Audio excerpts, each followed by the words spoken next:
Habitaban esta tierra miles de años antes de la llegada de Colón.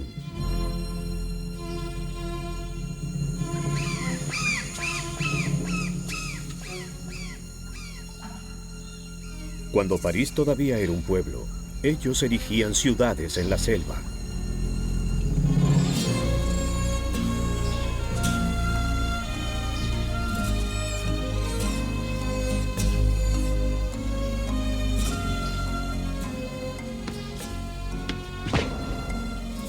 Apostaban su vida a un juego de bola. Planeaban su futuro en función de los dioses. Su escritura es un enigma que aún hoy estamos aprendiendo a descifrar. ¡Wow! Mira esto. Sin duda es algo. Ahora el ritmo del descubrimiento se está acelerando.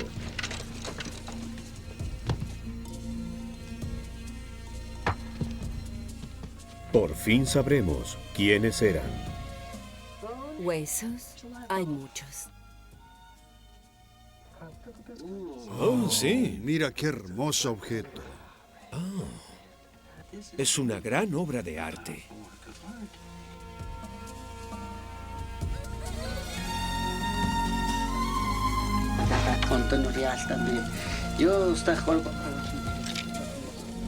Ellos dicen que los dioses los crearon a partir del maíz.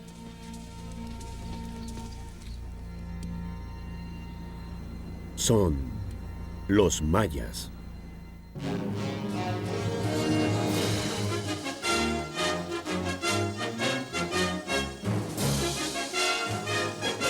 Un especial de National Geographic.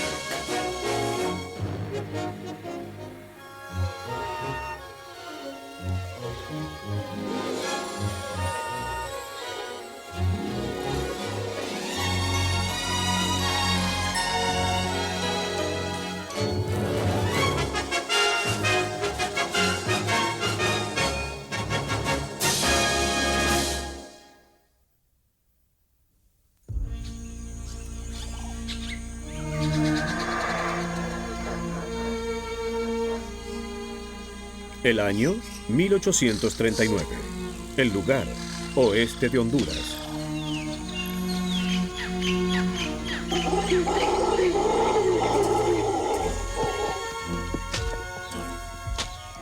Un explorador norteamericano llamado John Loy Stephen conduce una expedición en busca de una ciudad maya abandonada cuyo nombre es Copán. Muy poco se sabe de los mayas. Stephen está por descubrir algo más.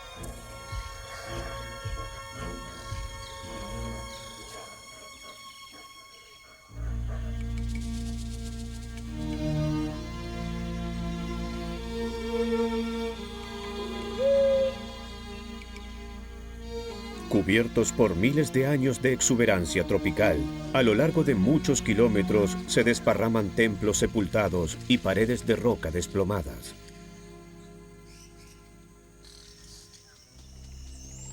Stephens está agobiado por una sensación de intriga. ¿Quién construyó esto? ¿Qué sucedió aquí?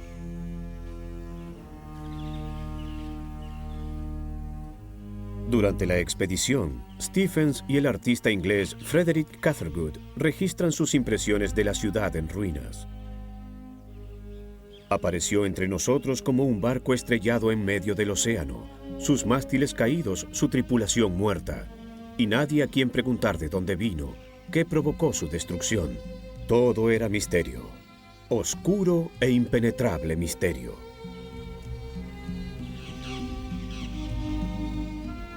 Durante los siguientes 3 años, Stephens y Cathergood visitan los más conocidos lugares mayas ubicados hacia el norte.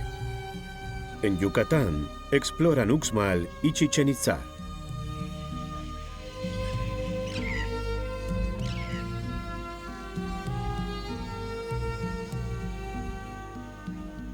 En Chiapas, visitan Palenque. Pero todavía están llenos de preguntas. ¿Quiénes construyeron estas ciudades? ¿Por qué fueron abandonadas? El territorio de los mayas abarcaba, al sur, parte del actual Honduras, El Salvador y Guatemala, y al norte Belice y México. Estaba dividido en cientos de pequeños reinados, cada uno con su propia historia. El corazón de lo que los estudiosos llaman civilización maya clásica se encontraba en las tierras bajas del sur. Allí comienza nuestro relato, en el sitio donde se hicieron las primeras excavaciones, en Copán.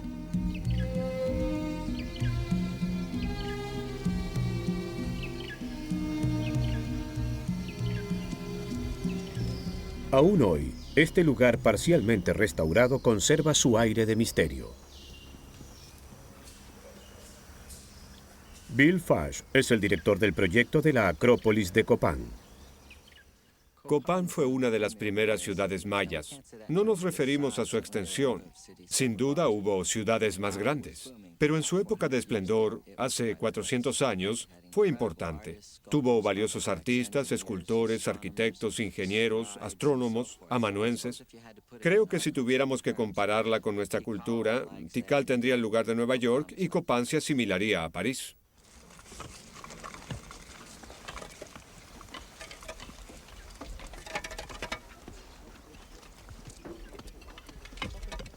Año tras año, durante las últimas décadas, un puñado de especialistas en los mayas y cientos de obreros intentaron reconstruir la historia de Copán.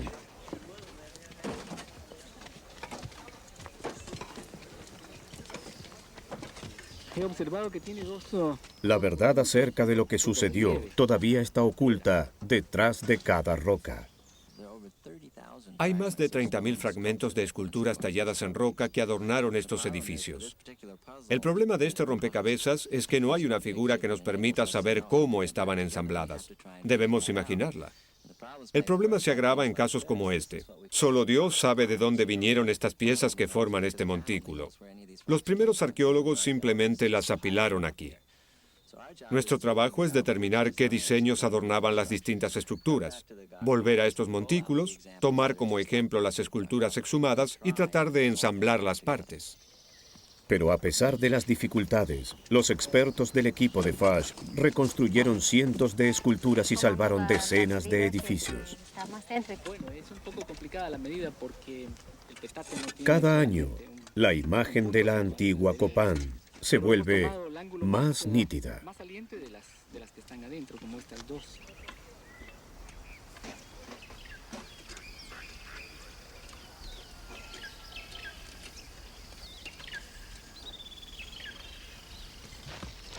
Todavía hay muchas pistas ocultas en los templos donde los mayas sepultaban a sus muertos.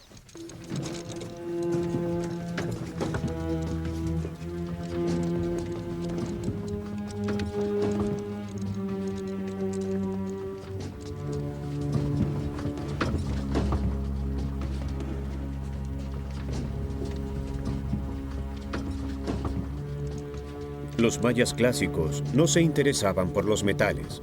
Por ello, aquí no hay oro enterrado. Pero a veces se pueden desenterrar objetos más valiosos. Eso es, míralo. Pintado. Observa la cara. Bien, está repintado. Una cubierta de estuco. En 1992, Robert Charrer descubrió la tumba de un miembro de la realeza. En la sepultura había unas vasijas. Allí hay un glifo. Lo que hace muy valiosas a estas vasijas son los diseños pintados y la escritura jeroglífica. Son magníficas vasijas, pero no puedo decir mucho acerca de los glifos. Hace 40 años, podíamos leer solo unos pocos jeroglíficos mayas. Hoy es posible leer la mitad, pero se necesita un experto. Otra vasija como Sí, así la es. que estaba en la tumba. Es igual, pero creo que son estos. Los padres de David estudiaron a los mayas y fueron pioneros de la epigrafía. La posibilidad de leer los glifos nos permite entender a los mayas. Los hace más humanos. Nos damos cuenta de que tienen una rica e importante historia y se preocuparon mucho por los acontecimientos de su vida. Un tipo de escritura maya está casi perdido para siempre. Cuando llegaron los sacerdotes españoles en el siglo XVI, encontraron cientos de libros plegados llamados códices y se apresuraron a incendiarlos. Hoy solo se conservan 4 códices. Estos ayudaron a desarrollar nuestras ideas sobre los mayas. Los libros son almanaques y contienen información astrológica.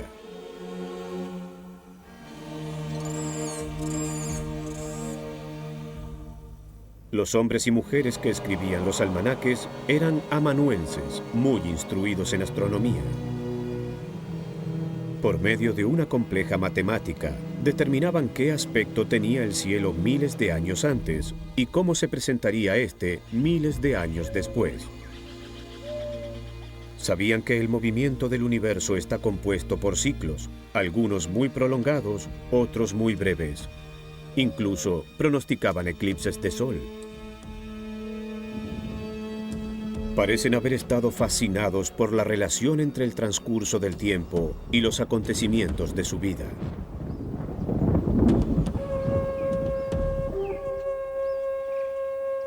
Los mayas dejaron información en un soporte mucho más duradero que el papel. Estas inscripciones contienen mucho más que datos y números. Sobre estas rocas, los mayas registraron los acontecimientos importantes de la vida de sus gobernantes. Esta es la escalera jeroglífica de Copán, el texto más extenso del Nuevo Mundo. Pero los primeros arqueólogos no la reconstruyeron en orden, por eso hoy solo puede ser leída por partes. La especialista en escultura Barbara Fash está preparando un catálogo de los 1200 glifos que hay en la escalera. Algún día, estos trazados completarán la historia de los reyes de Copán.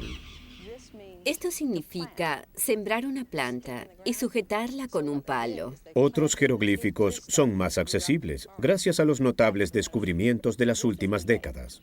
Esta es la fecha. La epigrafista Linda Shield colaboró con su trabajo detectivesco. Este es un árbol pequeño. Aquí, mirando al este, es joven, pero hacia el lado oeste puedes ver su barba. Es extraño que la gente desarrolle una conciencia histórica y entre sus actividades esté el registro de su pasado.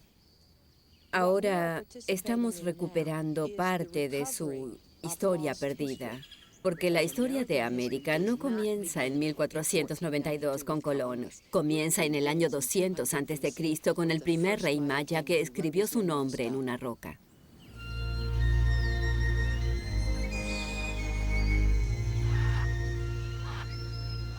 Mucho antes que el primer rey escribiera su nombre en una roca, los mayas habitaban el fértil valle de Copán. Sembraban maíz. Su vida estaba regida por el ritmo de la naturaleza, la siembra y la cosecha, el nacimiento y la muerte. Pero alrededor del año 400 después de Cristo, durante el comienzo de la decadencia romana, surgió un cambio en el valle.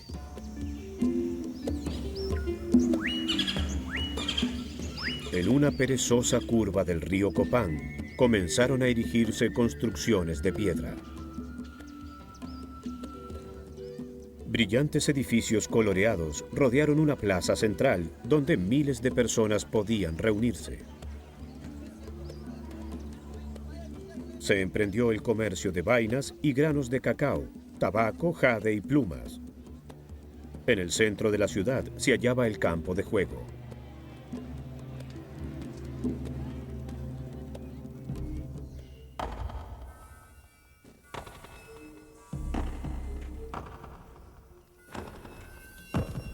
El objetivo de este juego parece haber sido mantener la pesada bola de goma en movimiento sin utilizar los pies ni las manos.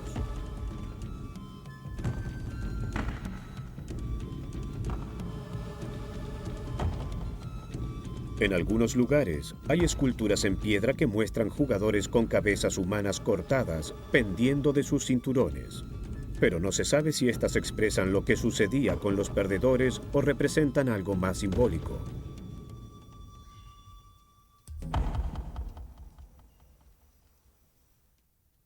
Se suponía que la bola era una metáfora del movimiento del Sol. y por extensión también de la luna y las estrellas. Y debían asegurarse de que hubiera regularidad en el movimiento. Creían que al jugar bien, honraban a los dioses en forma correcta, lo cual aseguraba el ciclo de cultivo, la salida del sol, la llegada a tiempo de las lluvias y una abundante cosecha.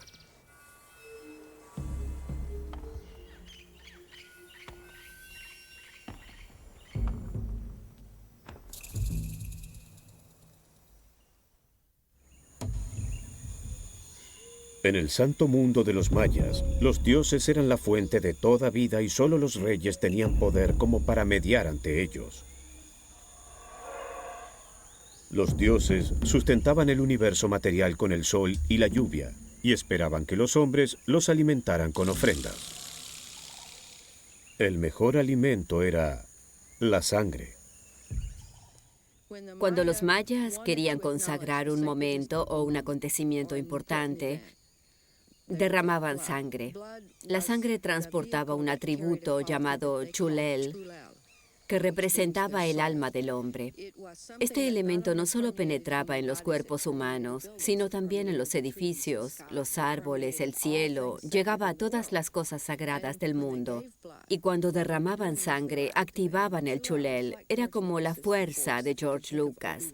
Si puedes imaginarte a Obi-Wan Kenobi invocando a la fuerza, o a Luke cuando conduce el avión en la batalla final, lo mismo hacían los mayas con estos rituales. Recurrían a lo que consideraban la fuerza viva del universo, que todavía está aquí.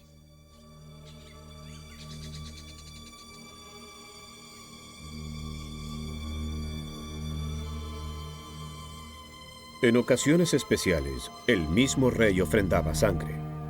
Este era uno de los ritos más sagrados de la vida maya.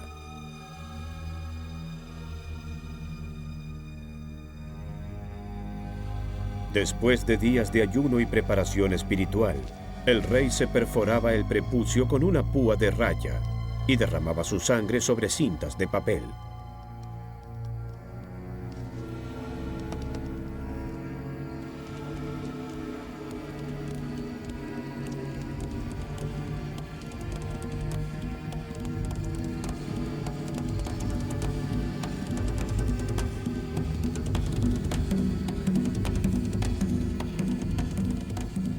Por medio de este sacrificio, el portal de los dioses se abría.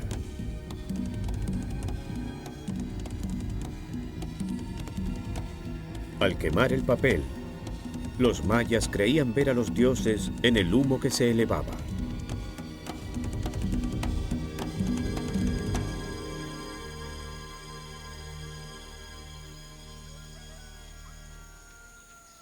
Aún hoy, los descendientes de los mayas conservan las costumbres de sus antepasados.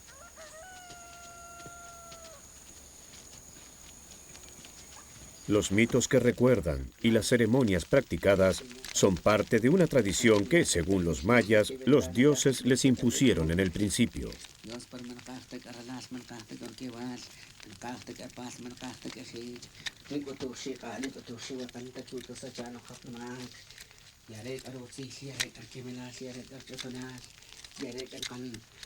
Casimiro Sagahau es un sacerdote maya que bendice los campos en los tiempos de cosecha. Nosotros somos los cachiqueles, somos descendencia de los mayas antiguos, porque esa era nuestra religión muy antigua. Yo lo conocí, quiere decir que yo aprendí desde chiquito, porque siempre trabajaban los sacerdotes mayas con nosotros. Por sueño le cuentan a uno qué es lo que sucede.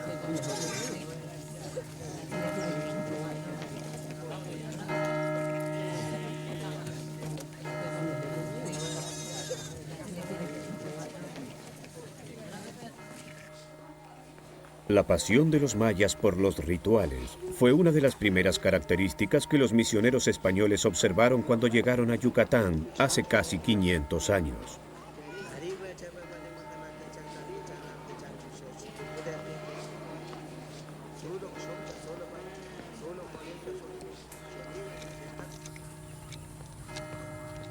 Cuando la Iglesia Católica prohibió las formas tradicionales de culto, las viejas tradiciones pasaron a la clandestinidad. Hoy la religión de los mayas es una combinación de los dos antiguos credos.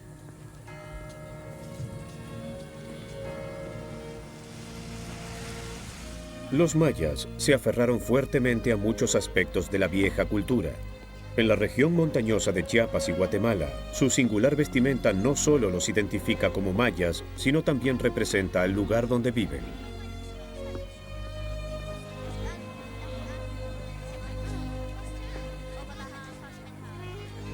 Se dice que cuando una mujer maya viste su tradicional blusa llamada huipil, su cabeza emerge en medio de un mundo tejido a partir de los sueños, así como el gran árbol de la vida emerge de la tierra.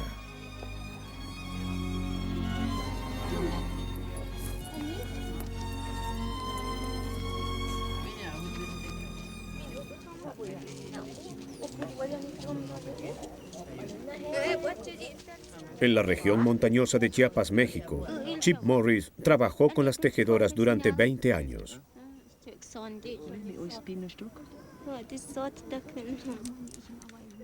Las tejedoras siempre dijeron que sus diseños vienen de los orígenes del mundo, es decir, del comienzo de su cultura. Cuando empecé a observar las esculturas, las estatuas, todo lo que manifiesta cómo eran, los tejidos, noté que hay una enorme cantidad de diseños idénticos a los tejidos de hoy.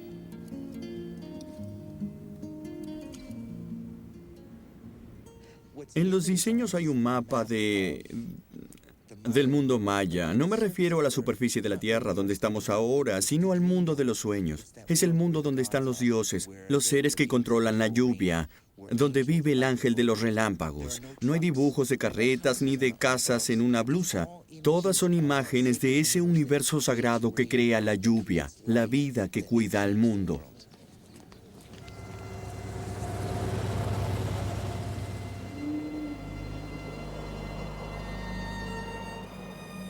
En un mundo donde la línea entre lo profano y lo sagrado es casi imperceptible, cada cosa representa algo.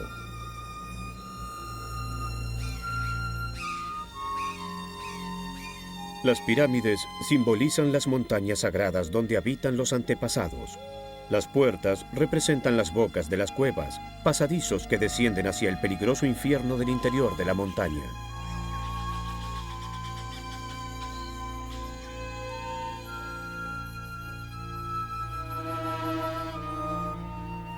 Los mayas creían que al morir pasaban a ese infierno. Lo llamaban Xibalba.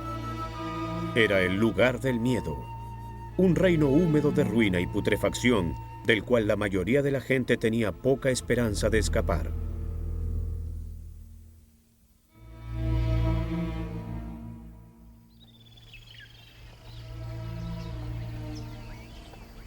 El tratamiento que los mayas daban a sus muertos se está estudiando aquí, a 200 kilómetros al norte de Copán. Estas son las ruinas de una ciudad llamada Caracol. Alguna vez fue un próspero centro administrativo. Hoy es notable por las inscripciones de las tumbas. Dejaremos esto hasta que movamos las rocas. De acuerdo. Arlene Chase es experto en alfarería. Diane Chase es una especialista en huesos humanos. Están tratando de descubrir qué significaba la muerte para los mayas. Bien, esto es maravilloso, Arlene. Aquí tenemos una tumba real. La gente común era sepultada bajo el piso de su casa. Las vasijas son bonitas y están en buen estado. Los monarcas eran sepultados en tumbas. Los colores están en mejores condiciones en la parte trasera que en la delantera. ¿Y los huesos? Huesos hay muchos. Hay por lo menos 2 individuos cuyas cabezas miran hacia el sur. Están en buen estado. En este rincón hay piernas. No corresponden a ninguno de los otros 2. No corresponden al hombre ni a la mujer. Es otra persona. Era costumbre de los mayas enterrar a más de un miembro de la familia en el mismo lugar.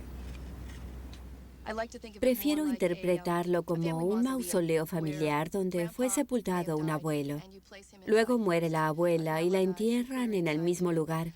Pasan los años y quizás muere algún hijo. Hacían un poco de lugar y también lo ubicaban allí. Y con el paso del tiempo morían más integrantes de la familia. Y finalmente el mausoleo encerraba gran cantidad de huesos. Este tiene un anillo. Para los arqueólogos, las tumbas son como máquinas del tiempo. A veces, los objetos sepultados con el muerto precisan fechas y nombres. No puedo determinar el diseño, pero tiene huesos encima. Estos nos dan la idea de las costumbres mayas.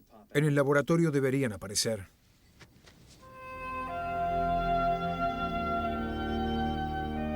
Otras veces, lo que hallan es simplemente hermoso.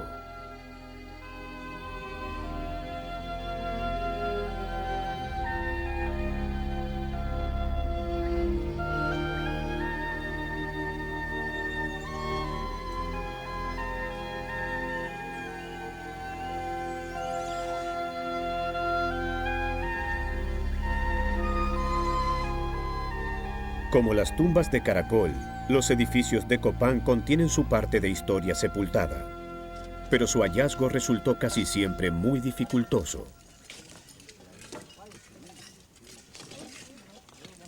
El arqueólogo hondureño Ricardo Agurcia trabajó en Copán desde 1978. Al principio me interesó saber qué sucedió con esta gente. Además, es parte de mi herencia, es parte de mi país. No era demasiado joven cuando visité estas ruinas por primera vez, pero quedé muy sorprendido y comencé a hacerme algunas preguntas. ¿Qué sucedió con esta gente? ¿Quiénes eran? ¿Cómo hicieron todo esto?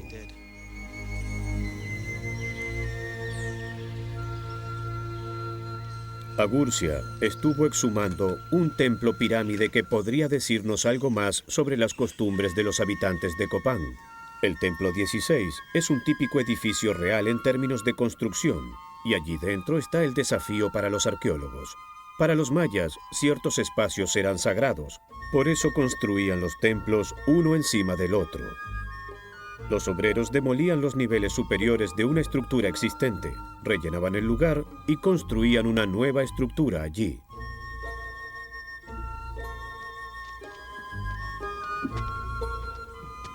Cuando el equipo de Agurcia removió los escombros, se produjo un laberinto de túneles. Trabajar en los túneles tiende a ser muy confuso. Se trabaja en 3 dimensiones. Vas hacia arriba, hacia abajo, a cada lado, entre medio, y a veces te pierdes y no sabes qué estás mirando. La pared de la izquierda era la pared externa de un templo anterior. Al encontrar sus vértices, Agurcia podrá determinar las dimensiones originales del edificio.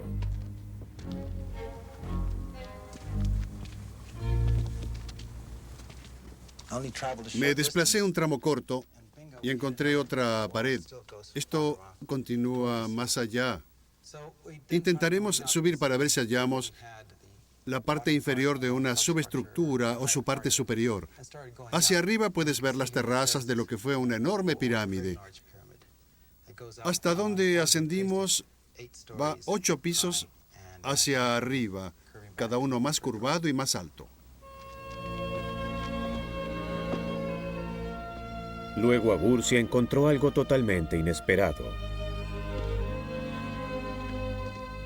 Había una tercera estructura dentro de las 2 primeras, pero esta era diferente.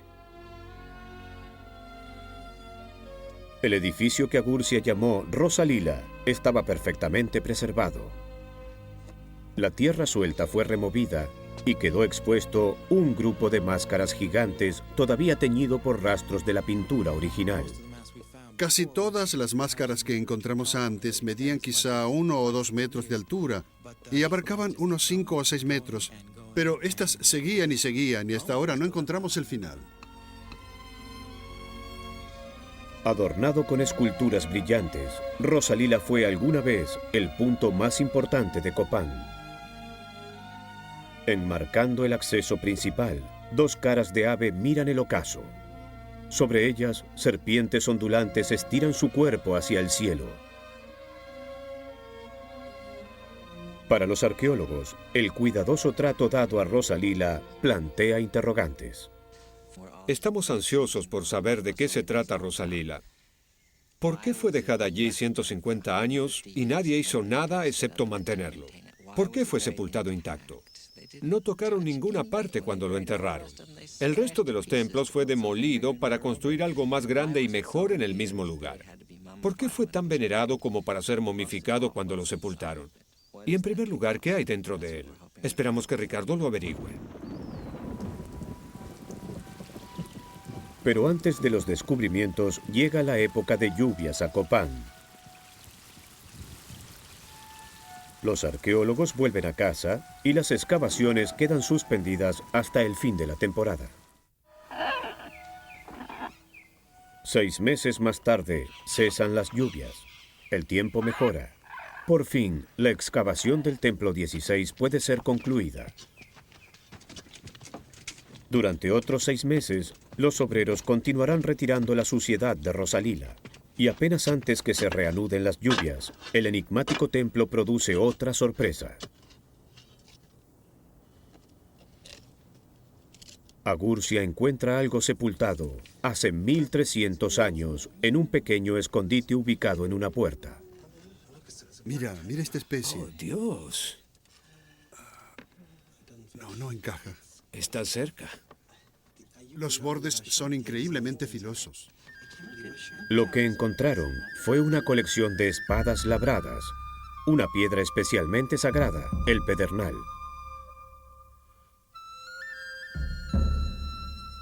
Probablemente fueran utilizadas en ceremonias, y las caras podrían representar antepasados de la realeza o víctimas de los sacrificios. Nadie podría saber cuánto tiempo llevó crear estas espadas delicadamente adornadas, porque nadie tendría la destreza para tallarlas.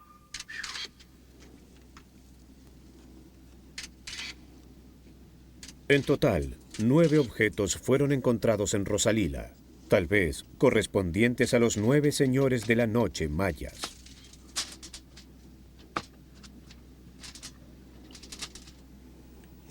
Estuvo aquí 1300 años. Es increíble. Es una hermosa obra de arte. La delicadeza del trabajo que hay en ella es sorprendente. Y me siento privilegiado. Te atrapa el fragor de la batalla y tratas de no olvidarte de tomar fotografías y medir las cosas. Por momentos te olvidas de eso y piensas en la circunstancia de que esto fue hecho por seres humanos hace mucho tiempo. Y cuando lo hicieron, esto fue muy importante para ellos. Estoy muy conmovido. Es una sensación muy especial.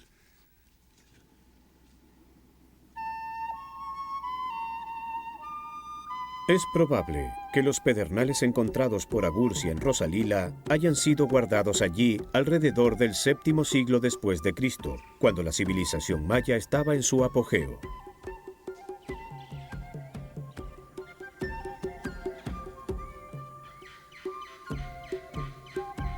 En muchos reinados mayas estuvo de moda la construcción de nuevos edificios. Incluso algunas ciudades estaban conectadas entre sí por caminos. Entre ellas, prosperó el comercio.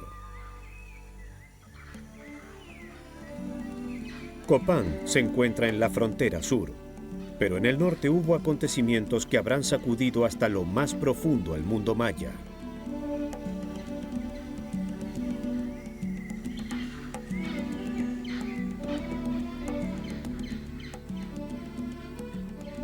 Tikal fue una de las grandes ciudades mayas, un próspero centro urbano que provocaba envidia a sus vecinos. Tal vez haya sido inconcebible para los reyes de Tikal que cualquier otro reino significara una amenaza, pero en la primavera de 562, Caracol atacó Tikal y la derrotó.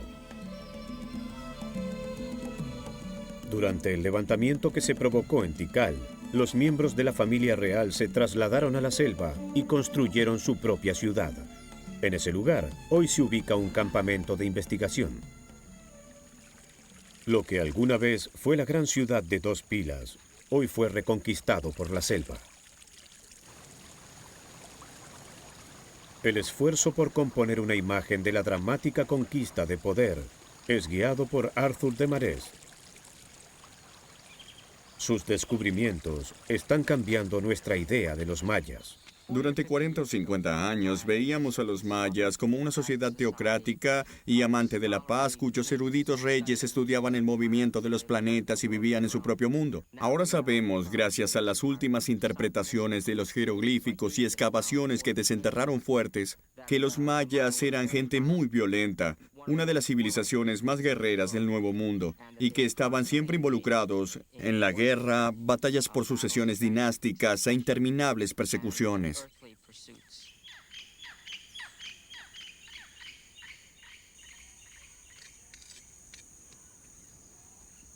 En 1990, el equipo de Desmarais encontró evidencia concreta a favor de esta suposición.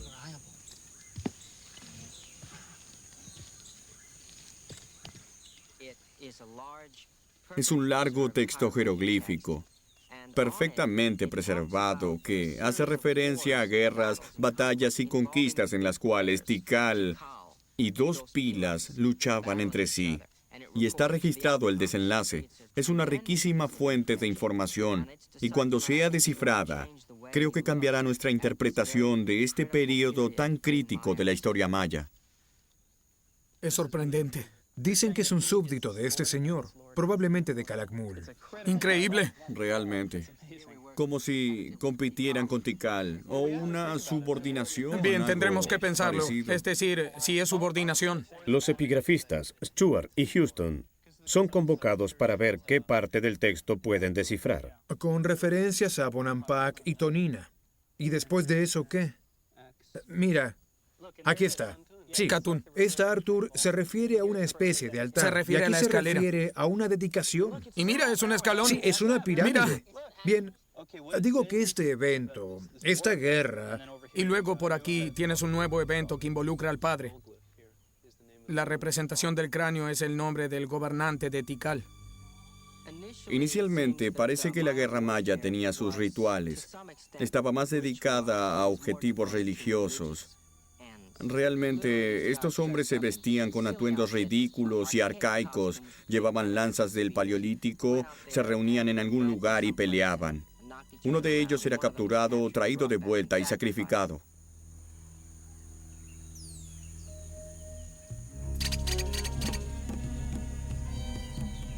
Los jeroglíficos de esta escalera parecen confirmar que en algún momento del siglo VIII después de Cristo la guerra ceremoniosa dio lugar a campañas de expansión. Los reyes de dos pilas atacaron a los pueblos a lo largo del río Pasión y así tomaron control de una importante vía de comercio. Parece que hubo un cambio en la actividad bélica que hizo a esta más intensa, con fines de conquista e invasión de territorios de otros. Esto parece haberse descontrolado. De alguna manera comenzó una carrera armamentística. Atacar grandes centros se volvió aceptable. Atacar pueblos, incendiar templos, cosas así.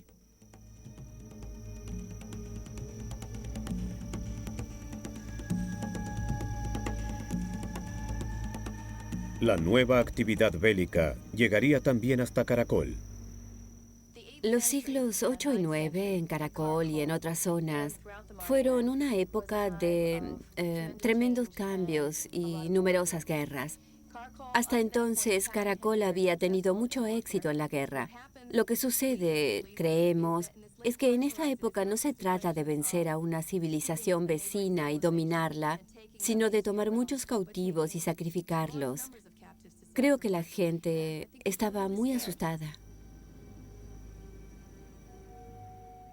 imagínate en una ciudad maya. Aquí hubo guerras y tú dices, bien, seré capturado y me pondrán a trabajar. Quizá tenga que trabajar 3 meses al año para estos extranjeros. Pero en lugar de eso, estaba merodeando este ejército que simplemente juntaba a todos los cautivos y en lugar de ponerlos a trabajar en el campo, les cortaba la cabeza y las apoyaba sobre palos o hacía montículos de calaveras. Eso sembraría el terror en ti. Sería suficiente para decir, Dios, vayámonos de aquí.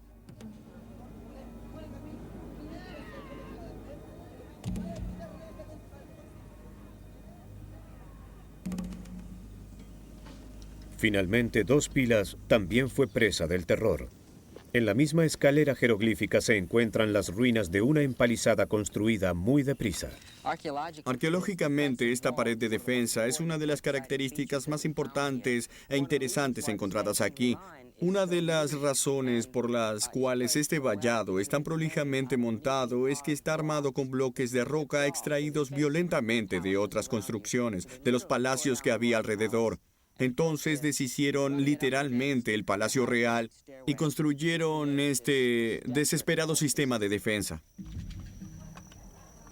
Se comienza a esbozar una imagen de la ciudad en sus últimos 2 días.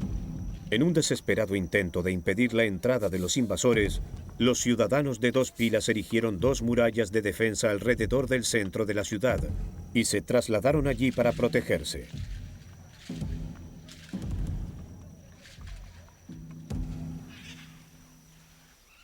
Estas son plataformas que sostenían pequeñas cabañas en la plaza central de Dos Pilas en los tiempos del sitio y el colapso.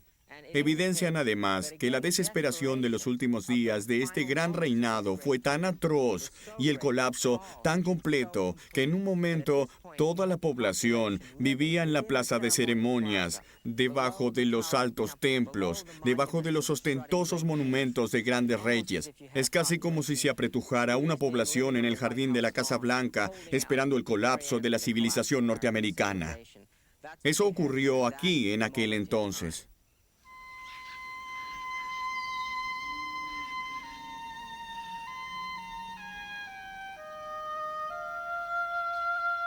Mientras tanto, Copán combate otro tipo de problemas. Tras la captura y decapitación de uno de sus más poderosos gobernantes, la fe en la divina autoridad de los reyes se debilita.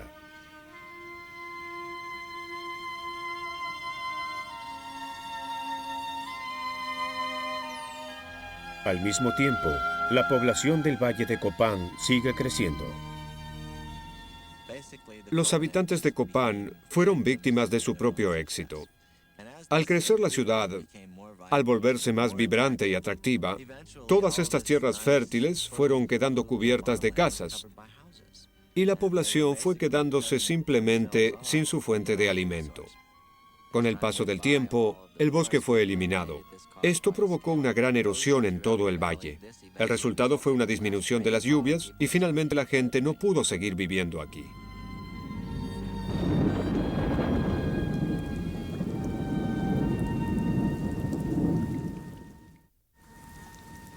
Transcurre el siglo VIII. En el universo maya, el poder de los reyes está menguando. Las epidemias y el hambre son moneda corriente.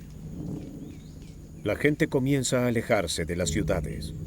En Europa, el oscurantismo está parcialmente terminado. Aquí en la selva, recién comienza.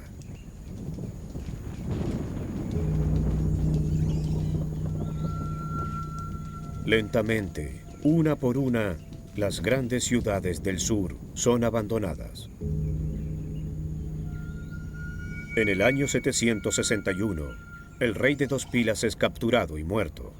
Desde ese momento en adelante, no hay más inscripciones jeroglíficas aquí. La última fecha escrita en Palenque es 799.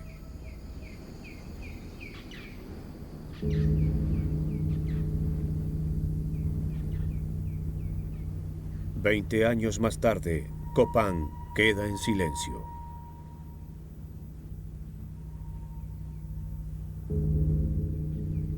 Caracol deja de registrar acontecimientos en el año 859. La última fecha inscripta en Tikal es 879. Solo un puñado de ciudades mayas del sur sobrevive más allá de los primeros años del siglo X. Las del norte, de la península de Yucatán, Uxmal, Chichén Itzá, prosperarán durante varios siglos más. Pero no seguirán siendo gobernadas por reyes divinos y gradualmente las viejas formas de construcción, escritura y veneración serán dejadas atrás.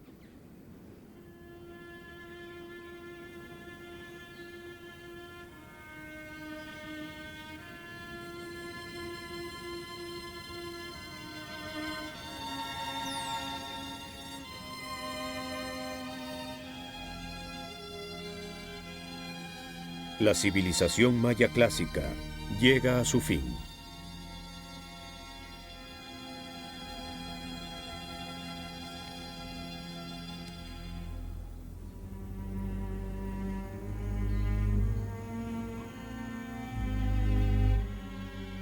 Creo que uno de los rasgos de la civilización maya que desconcierta al público es que se trata de una civilización con una cultura sofisticada, monumentos, arquitectura, ciencia, un sistema de escritura, bajo la selva, cubierta, destruida, en una zona que hoy está abandonada. Creo que provoca un impacto inmediato al verlo. Nos recuerda que podemos fallar, que la civilización es un fenómeno complejo y que podemos enredarnos. Y las consecuencias pueden ser absolutamente catastróficas.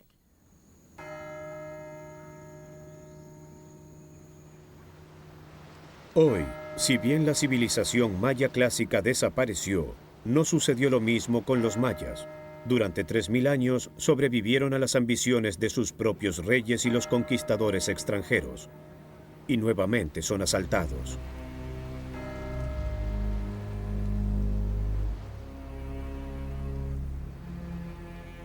Durante las 3 últimas décadas, en Guatemala, los mayas fueron involucrados en una guerra civil que apenas entienden. En ese tiempo murieron 100.000 mayas y desaparecieron otros 40.000. Nadie imagina el número de viudas y huérfanos.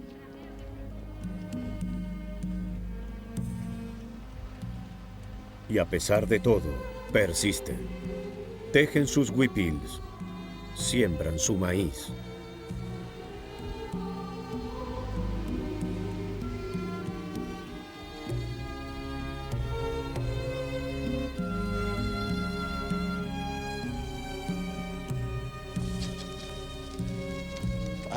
Creo que los mayas actuales conservan casi las mismas tradiciones que los clásicos.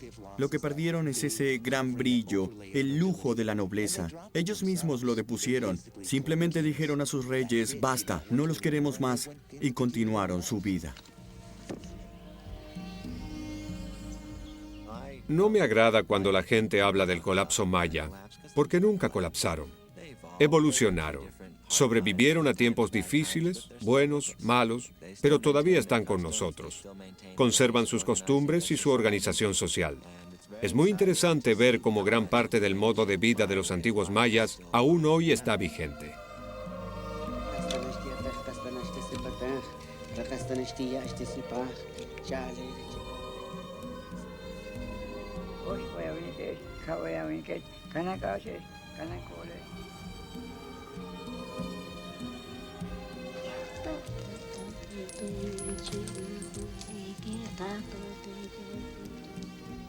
Lo que estamos averiguando o encontrando es parte de nuestra historia, y los hombres que vivieron aquí tuvieron mucha grandeza. Estamos sabiendo más y más de la vida de esta gente, mucho más de lo que creí posible. Si alguien me hubiese dicho, cuando terminé de estudiar, que llegaríamos a conocer a los mayas como los conocemos, jamás le habría creído. Ahora, los constructores de estos monumentos, Yaxpac, Pájaro Jaguar, Pacal, están siendo escuchados, se materializan ante nosotros y explican a la gente de este siglo quiénes construyeron esto, por qué, qué sentían, qué pensaban del mundo. Dejaron de ser anónimos.